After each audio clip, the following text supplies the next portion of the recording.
natin gawin ito rice and fries. Kasi gagawin natin ito yung siya ito. Kaya ito gawin. Kasi practice na natin. So gagawin po natin ganito. Close nyo lang po yan. Close. Okay. So ganun lang po. Okay, dito ako sa kabilang side. Bilang na natin. So pag yung coin nalagay ko siya dito, pwede siya mawala. Okay? Sige. Masyado mabilis. Masyado mabilis. Hindi natin.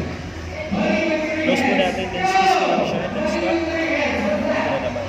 Okay? Susunod nyo ba? Sabi ko po. Ito po tayo dito. Hindi ko siya hawakan. Sir, pakahawak naman sa akin. Sir, alam ko po, last month nabalitaan nyo to eh. Last 3 months. May nanalo ng Ultra Lotto, nabalitaan nyo. Nabalitaan nyo. 1 billion, so dalawa sila naghati. Sir, try natin kung gaano kagaling ang ulan ng combinations, ha? Sige. So may line po dyan, tututok nyo lang yung 4 digits na gusto nyo.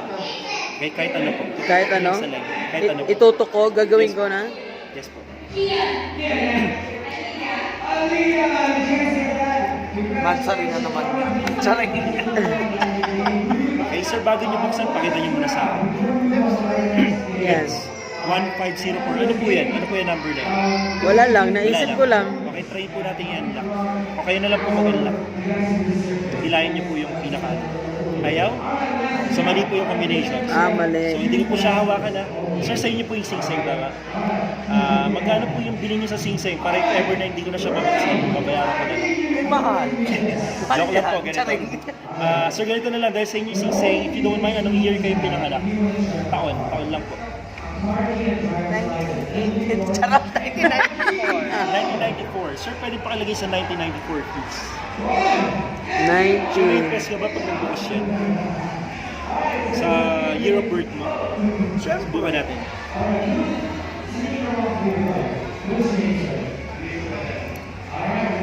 Okay. It's 1994. Then open nyo lang po, sir, please. Bilahin nyo lang po. Ayaw? So tutok nyo lang po ng maayos. Sige po. Ayaw lang. Ayaw pa rin. So akin lang po, ha?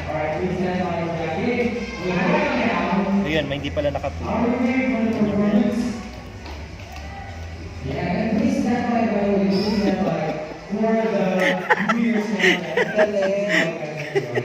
Magaling daw, magaling.